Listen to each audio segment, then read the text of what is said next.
છોટાઉદેપુર જિલ્લાના બોડેલી તાલુકાના લડોદ ગામે આવેલી સરદાર સુગર ફેક્ટરી જે એક સમય શેરડી પકવતા ખેડૂતો માટે આશીર્વાદ સમાન હતી, આજે 1800 ખેડૂતો અને મજૂરો માટે અન્યાય અને સંઘર્ષનું પ્રતીક બની ગઈ છે।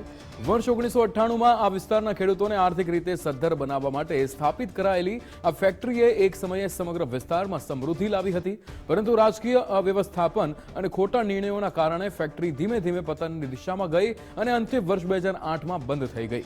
ફેક્ટરી બંધ થતાં એક તરફ બેંકનું મોટું લહેણું ઊભું થયું અને બીજી તરફ 1800 સભાસદ ખેડૂતોના અંદાજે 12 કરોડ રૂપિયા અટવાઈ ગયા। બાદમાં બેંકે ફેક્ટરી પર કબજો મેળવી તેને ખાનગી વ્યક્તિને વેચી દીધી। સરકારની શરત હોવા છતાં ફેક્ટરી ફરી શરૂ થવાની જગ્યાએ ખાનગી માલિકે જમીન અને મશીનરી વેચવાનું શરૂ કર્યું। વર્ષોથી પોતાના હકના પૈસા મેળવવા ખેડૂતો દ્વારા અનેકવાર છેક ઉચ્ચ કક્ષાએ રજૂઆત કરવામાં આવી, છતાં આજે સુધી કોઈ નક્કર નિર્ણય આવ્યો નથી।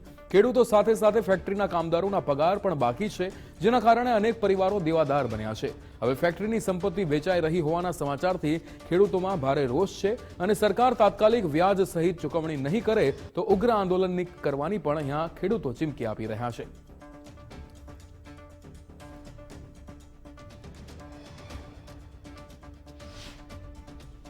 2009ની સાલથી 1800 ખેડૂતોના પૈસા જે બાકી જે છે તે બાકી પૈસાનું આજ દિન સુધી કોઈ પણ પ્રકારનું ચૂકવણું થયેલ નથી અને એ પૈસા સેન્ટ્રલ કોઓપરેટિવ બેંકમાં જમા છે અને જમા હોવા છતાં પણ ખેડૂતોને શા માટે આપવામાં આવતા નથી તે અમારો મુખ્ય મુદ્દો છે।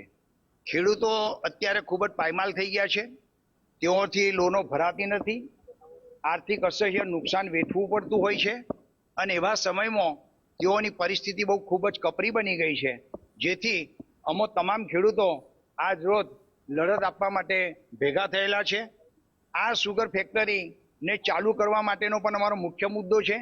જો એને ચાલુ અન્ય સુગર ફેક્ટરી માટે જો સરકાર કટિબદ્ધ થતી હોય અને એને લોન આપીને ચાલુ કરવા માટે મદદ કરતી હોય તો આ લડત સુગરને પણ શા માટે તેઓએ લોન આપીને ચાલુ ન કરી? કે જે અમારા ખેડૂતોના 1800 ખેડૂતોના 11 કરોડ ને 67 લાખ રૂપિયા મુદ્દલ જે તે સમયના અમારા બાકી છે।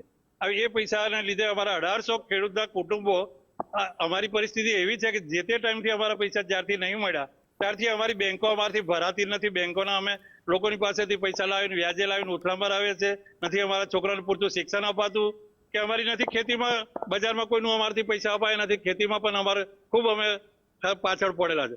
તો સરકારશ્રીએ અમારી જે શેરડી અમે કેવી રીતે પકવી છે તે તો અમારું મન જાણે।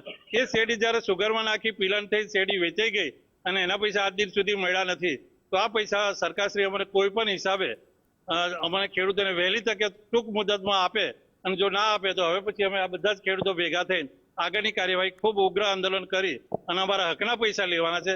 અમારી સરકાર પાસે ભીખ નથી માંગો, તો સરકારશ્રી આ બાબતે ખૂબ ઊંડાણમાં આ બાબતનો વિચાર કરી અને અમને અમારા પૈસા મળે એની કોઈ વહેલી તકે કાર્યવાહી કરે। અત્યારની હાલતમાં ખેડૂતોને સુગર જો હોત તો ઘણો ફાયદો થાત અને બહુ લાભ થાત। પાણી હવે આવ્યું તે ટાઈમે પાણી નહોતું અને સુગર હતી, અત્યારે પાણી છે અને સુગર નથી।